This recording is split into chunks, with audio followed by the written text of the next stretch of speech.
Raja Krishnamoorthi. He's a Democrat from Illinois, ranking member on the Select Committee on China. Congressman, thanks so much for joining us tonight. Thank you, Jim. Thank you so much.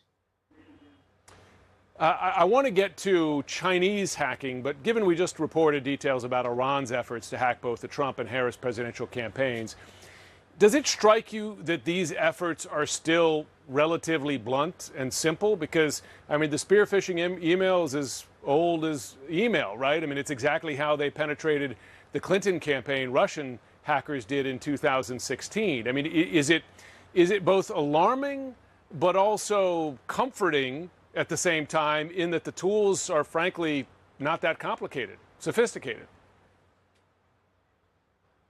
Well, I don't know that it's comforting. I think they use those tools because they're still effective.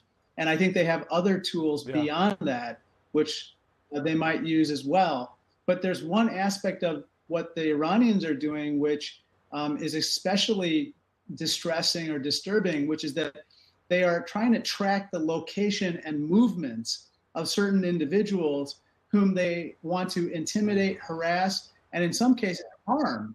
And we know that there was a plot to kill John Bolton, which was charged in August 2022. And we know that they're also after Donald Trump.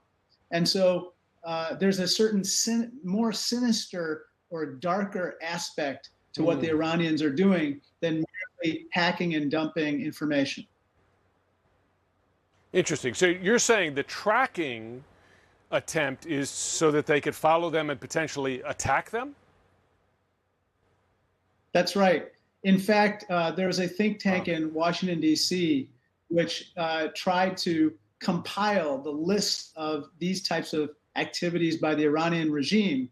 They said there were 115 such activities since Soleimani was killed in January 2020. That's more than half of the types of these activities that have happened since the Iranian Revolution in 1979.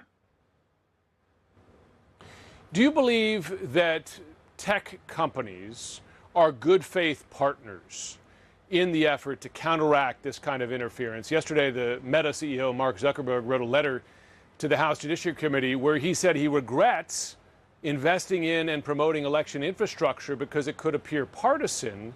I mean, we know what influence these outside actors had or attempted to have in the 2016 election in particular, but also 2020. I mean, are they partners in this or are they resisting? I think that increasingly since 2016, certainly in the 2020 election, the 2022 midterms as well, you know, these companies have been partners with the federal government as well as local governments in trying to guard against, you know, for instance, Russian bots, you know, posing as real people, or Russian state actors posing as real people and spreading disinformation on their social media platforms. I think that's a good thing that they have that partnership. At the same time, I understand why Zuckerberg would be concerned about somehow appearing as though he's partisan in terms of his investment in protecting election infrastructure. Let's talk about China now. You're, of course, on the Chinese Select Committee. The Washington Post reported this week that Chinese hackers breached U.S. internet service providers in recent months, including major providers serving millions of customers. The Post says their targets are believed to include members of the government and the military. I mean, the thing about getting into servers is once you're in the servers, you can access a whole host of individuals, right? Not just the one person you may target with, say, a spear phishing email.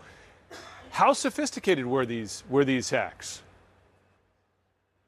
They're pretty sophisticated. They would basically implant kind of malware in internet service providers that would initiate a DNS attack, a domain name service attack, which basically means it would redirect people away from the website that they otherwise thought they were going to other fake websites, which would then capture personal identifiable information, passwords, and other really important information so that they could then access other networks that these people are on.